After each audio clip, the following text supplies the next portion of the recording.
Hello and welcome to this Gallery Teachers Masterclass.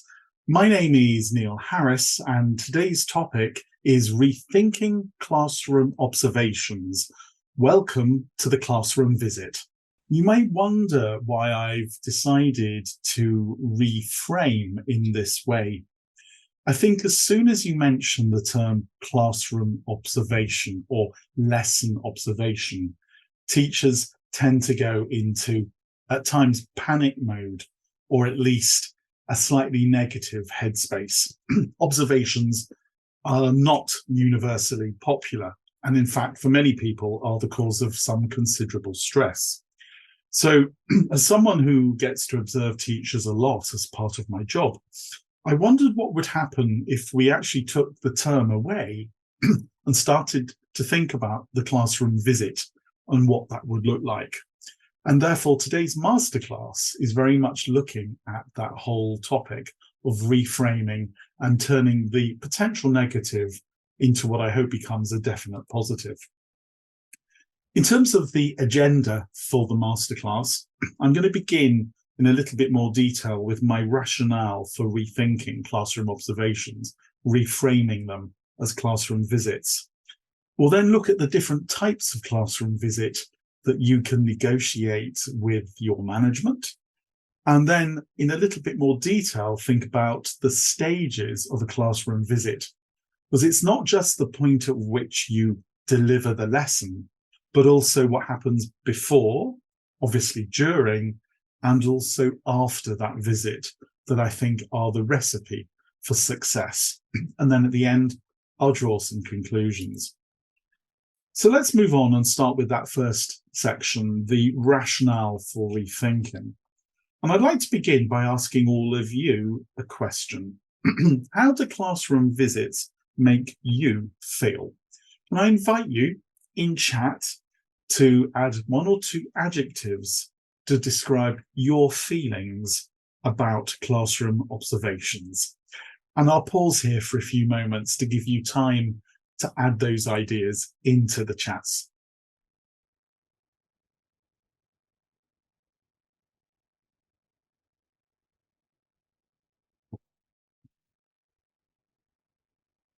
I think one of the reasons why, when you ask teachers generally how they feel about classroom visits, is that they tend to associate them with not the professional development opportunities of the classroom visit, the reframed way of doing things, but instead at the other end of the spectrum.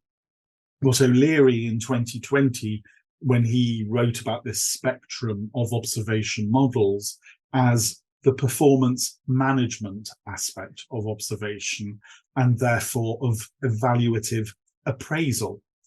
And that is a nerve-wracking experience for all teachers. And I think no matter how experienced you are, it does cause stress. So what I'm aiming to do is to move us along the spectrum to the point at which the classroom visit becomes a genuine opportunity for growth and for professional development. And I'd like to explain how I got to this stage.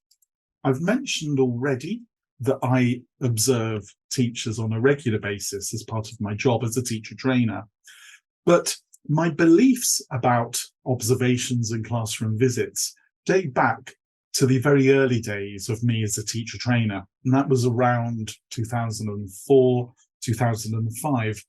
I don't remember the exact date, but I very much remember the exact moment itself. A conversation with the director of studies, for whom I was the senior teacher, but also a colleague as two teacher trainers together.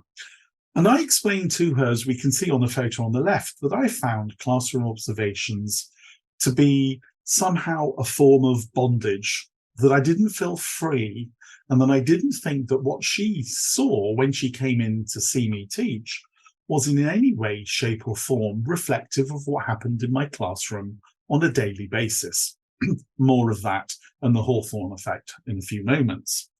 Instead, what I wanted to do was to free myself free my learners and free the observer in order to have a much more authentic experience so that I could benefit professionally and that my director of studies, my manager, didn't have that sense of a highly staged, unnatural lesson when I was somehow doing something that I might not do on a daily basis. The observation leading, therefore, to a performance, which I don't think is what observation should be about, but instead just a snapshot of day-to-day teaching and freedom as a result. As I thought about this more and more over the years, it strikes me that, in fact, we can look at and reframe this in the following ways. I think those management evaluative performance observations, which are often institution-led, the form of bondage, privilege the top-down needs of the institution. We need to evaluate you to tick certain boxes. Therefore, they offer limited flexibility in terms of the how, the what, the where, and the when. And they provide only a snapshot evaluation of a teacher probably trying to demonstrate her or his best teaching on the day. Therefore, they very often fail to meet the day-to-day teacher development needs and wants because there is no real buy-in from the teacher themselves. They don't stimulate genuine change as a result. And yes, they are a necessary part of our jobs, but I think we can nevertheless do better. So instead, the freedom that a classroom visit allows for privileges what I've called here bottom-up CPD, teachers taking control of their own professional development. It maximizes flexibility. It enables the teacher in an institution that gets on board with this approach to classroom visits, that there can be discussion about what is observed, who observes, when the observation takes place, and perhaps even the regularity of those observations. It meets teachers' needs and wants because the teacher, him or herself, sets the agenda for the observation and therefore offers, in my true opportunities for professional development, which in turn, because there is buy-in, enables sustainable teacher development and change. So you might be thinking, sounds great, fantastic, but how do we do this? Let's move on to the second stage of the presentation to think about the different types of classroom visit that we can be involved in.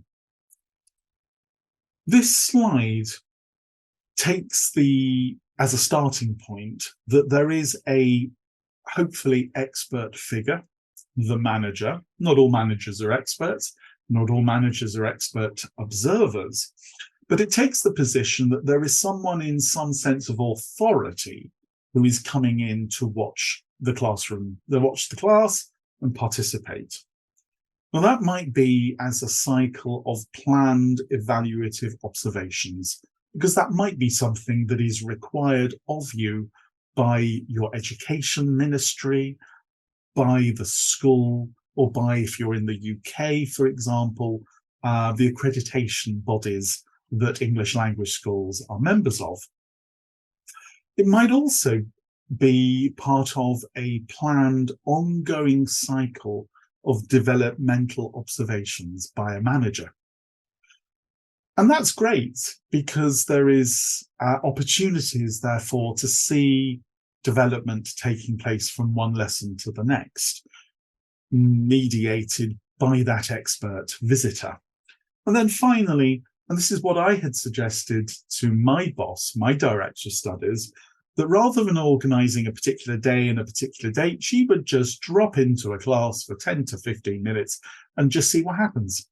In other words, the real day-to-day learning and teaching that happens in all of our classrooms. These are important and necessary frameworks within which most of us have to work. We don't have much choice.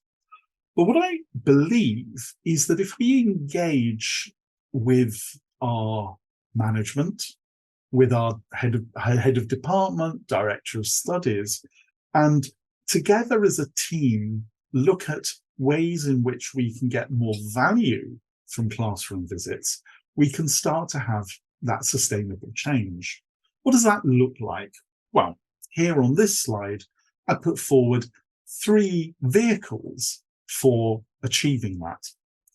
One is what I've referred to as either a full or a quick burst peer observation.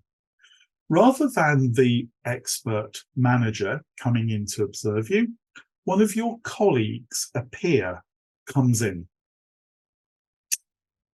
That can either be for a whole lesson, depending on your lesson length, 40, 45 minutes or an hour, or it could be just a snapshot, 10 or 15 minutes. And indeed, there is some research to suggest around 20 minutes to half an hour is the optimal period for an observation. Notice, however, that I'm suggesting that in an institution that prizes development, that it shouldn't necessarily be the manager going in to visit the team, the teaching staff, but the teaching staff also going in to visit the manager as well. Because if they genuinely embody expertise, then I think there can be a lot to be said where there is a strong local relationship of actually going to see your manager teach and get ideas from what he does. The second idea is where, in fact, no one comes into the classroom to observe.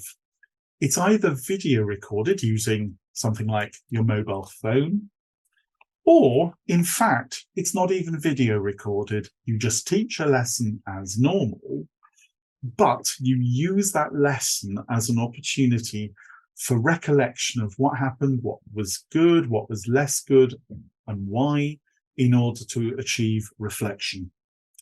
The third type, in many ways the least common, but I think an interesting one to be aware of, is the idea of the community visit.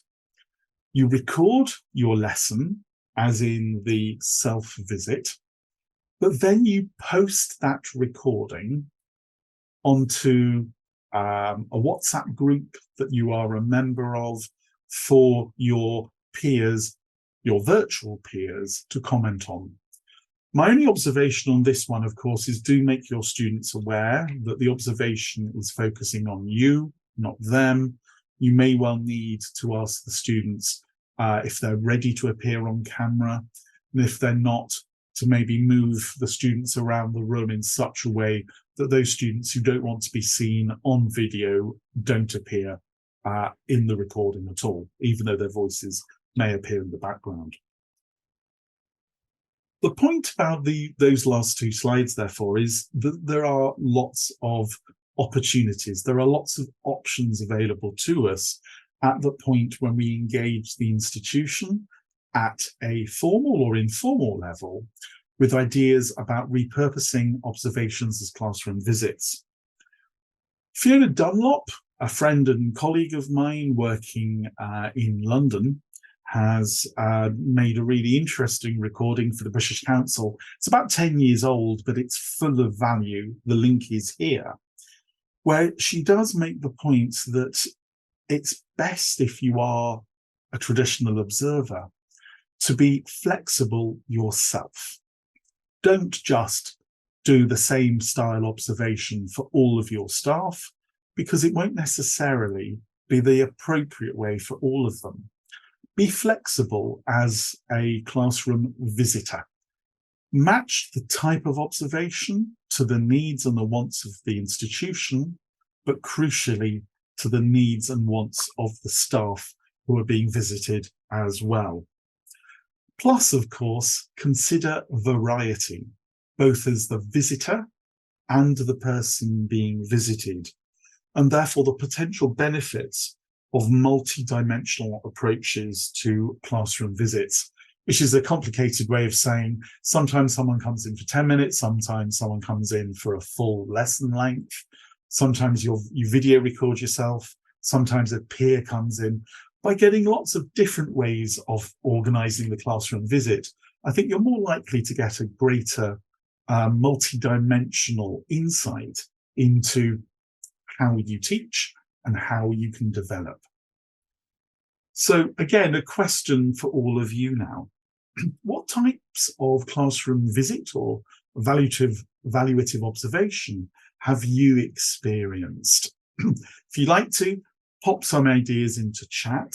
So I think this will be really useful for the second part of today's masterclass when we go into the panel discussion, because it'll be interesting to see, are the trends emerging, particular kinds of observation which are being used a lot, not being used at all. So I'll pause here for you to put in the ways in which you have been observed, would like to be observed, into chat. And I'll pause here for a few moments.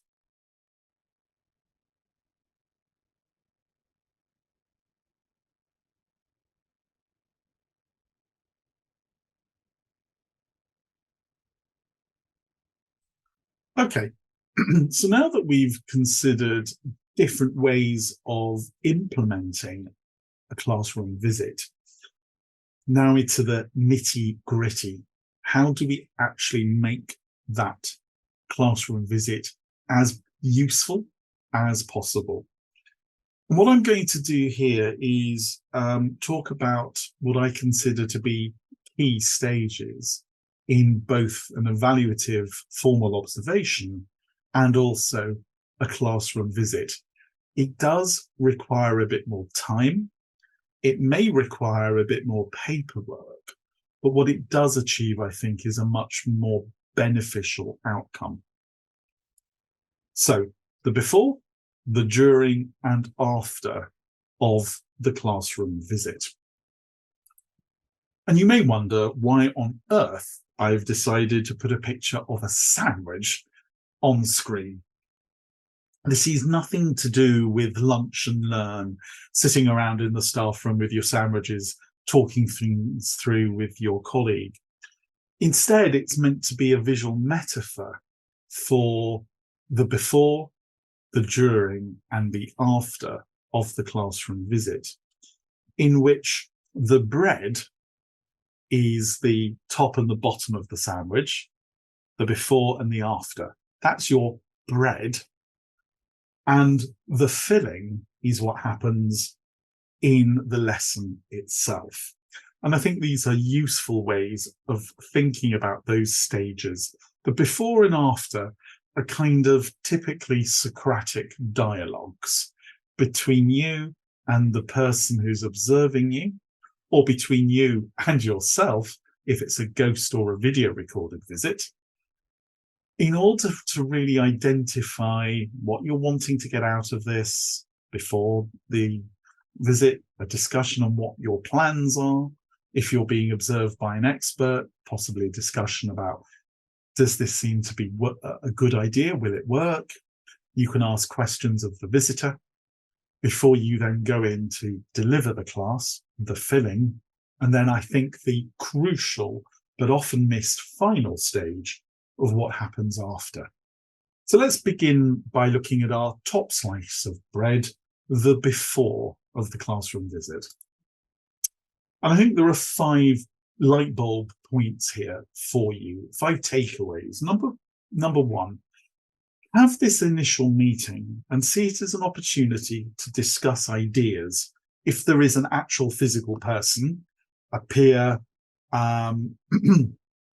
your manager, or if you're observing your manager, then what does the manager have to say about the discussion of the ideas about the lesson? What are your learning outcomes? What materials are you going to use to achieve those learning outcomes? Are your timings sensible? Are they realistic? You can see here already that whilst this might be a top-level discussion, and I think learning outcomes is a really good way to frame this, by having this discussion, it, in some respects, forces you, but I don't think that's a bad thing, to actually start to drill down on what matters in this lesson, what matters in terms of the learning experience, but also, as we move on to the second light bulb moment, what matters to me in terms of me being observed? Or if I'm recording myself on video, what do I want to get out from this videoed observation? In other words, I think rather than just the standard, I'm coming in to watch your class and I'm going to write some notes and then I'll give them to you, we might discuss them. You might want to say, I'm having a problem with this class. They don't seem to understand my instructions. Can you please, if you have an outsider coming in, focus on my instructions as you're observing? What am I doing right? What am I doing wrong? What's going well? What's going wrong and why? If you're being video recorded, those focuses are still valuable because they give you a insight into what is it that you want to get out of watching the video after the lesson itself. So I've given some examples here. It might be to do with teacher stages, like clarity of instructions. It might be that you want to try out a new way of teaching, task-based learning, for example, and you want to see how it goes. Or it might just be an overall performance measurement. If you're particularly going to be evaluated for quality assurance purposes, and there may be therefore a grade, excellent, good, satisfactory, below standard, I think it's important that you know what the criteria are and you understand these. So ask the person observing you, if they're doing it for evaluative purposes, well, what are the criteria? What are the benchmarks? How do I know what satisfactory, good, excellent looks like? Also, perhaps discuss the feedback tool.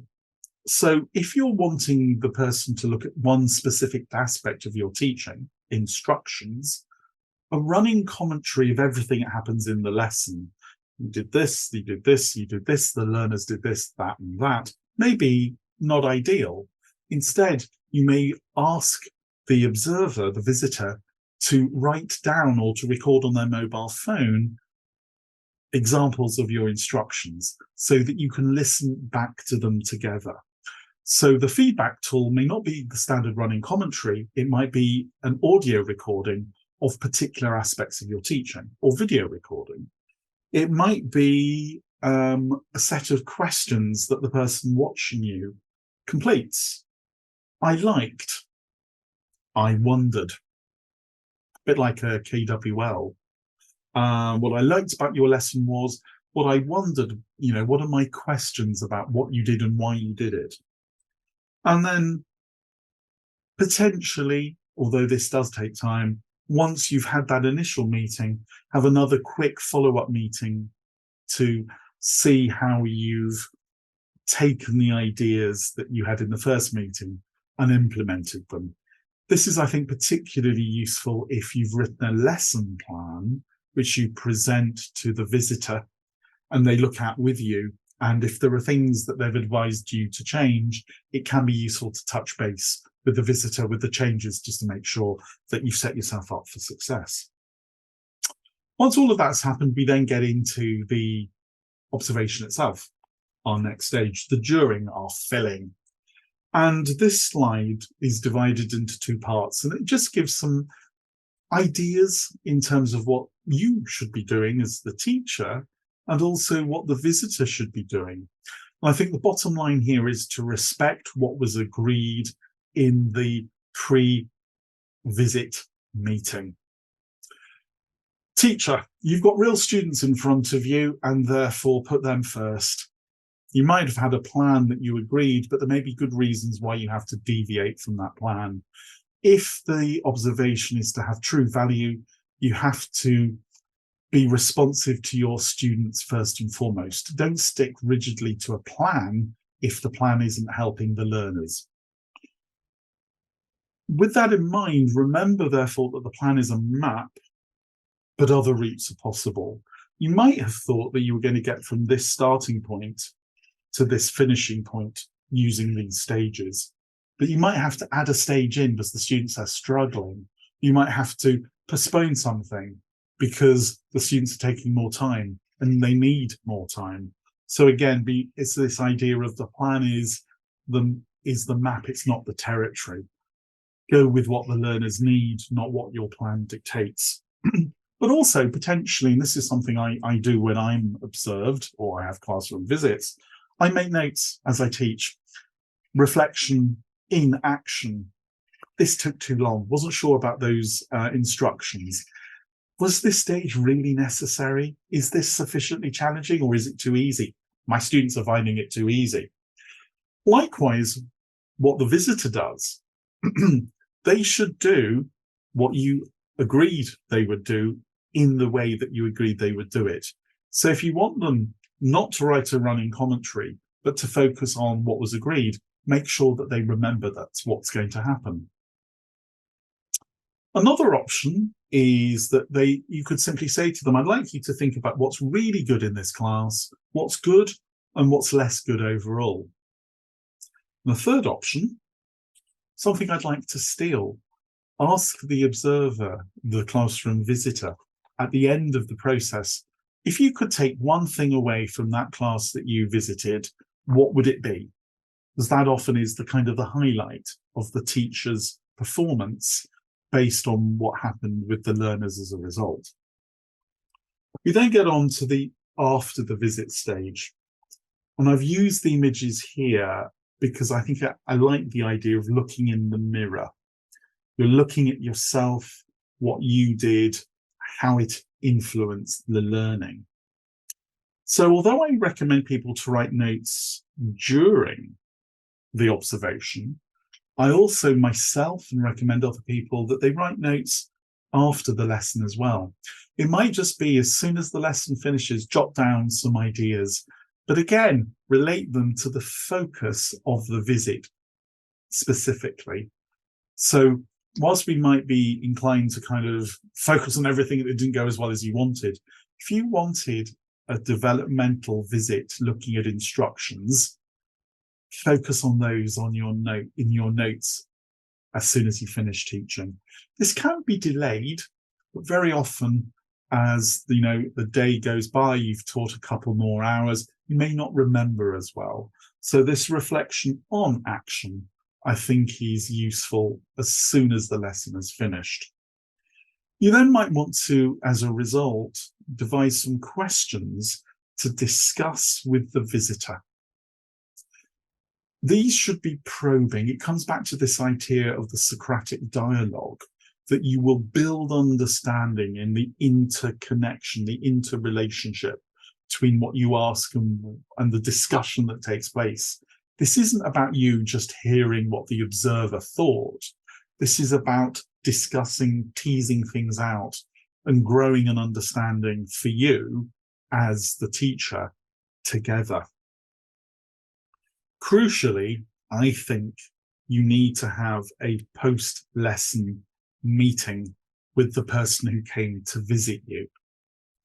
If you don't do that, you risk the value of what they observed, that other person's perspective on the lesson. As we'll see in the next slide, there is something so important about this visit, which I think is enhanced by it happening if you have a visitor. So, in terms of the post-visit meeting, it's not just you did this and then you did this and then you did that. Yes, I did this, then I did that. Did you like this? Did you not like that? This is about reflection. So you might focus on what happened? And what are the implications of that? So what? Your instructions weren't clear. Okay, so what? You need to work on them so that the students understand what to do better. Now what? How do I go about improving my instructions? Set goals as a result.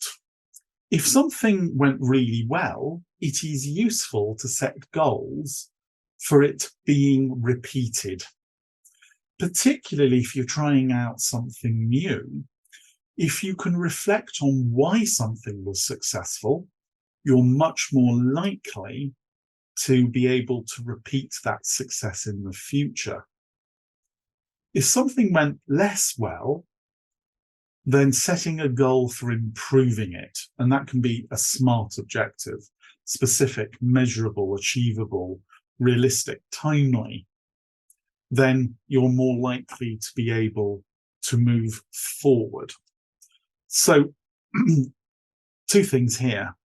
You're focusing on what mattered to you when you were doing the visit, but also you might be finding new things to explore in the future, all of which lead to my final point, that this meeting isn't just about what happened past, but what happens next. Use this for feed forward. So you set yourself objectives for the next time that you are visited or the next time that you record yourself, in order to see, has change, has development taken place? Because if we don't set those goals for the future and use the feedback as feed forward, then it's going to be much more difficult to improve as a result. So, in conclusion, yes, evaluative observations are here to stay, but can you make them more useful for you in terms of, in that pre-visit, that pre-meeting, talk to the person who's observing you and say, well, look, okay, well, I know we have to do this, but could we focus on these particular areas, please? If you've got a good relationship with your boss, this will be much easier, but I think negotiate how classroom visits can help you. Much as I said to my observer back in 2005, please don't ask me to write a lesson plan and then come in and sit at the back of the class for an hour and write a running commentary. Can you just come in for 15 minutes and take a snapshot of a daily lesson?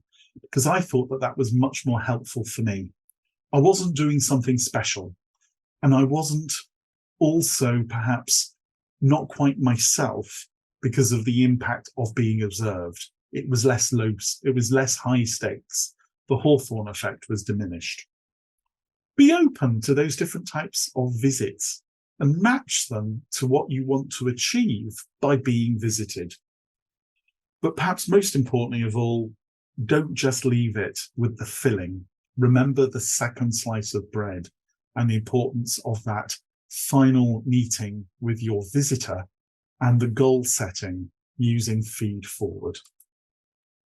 This final slide identifies some of the sources that I used in preparing today's session for you. They're also available on the Gallery Teachers website in terms of the related recommended reading around today's topic. And as we're talking about Gallery Teachers, I would encourage you to consider pro membership. There is a larger and larger, it's growing every month, lovely repository of recordings of expert teachers talking about what they do. Last month, for example, was AI. But the point here is that you have a vast resource to help you with so many different aspects of classroom teaching. Do join in as you're doing today, but do join up as well, because there is so much of value for you to look at. So that brings me to the end of the input. Very much look forward now to the discussion which follows. Thank you.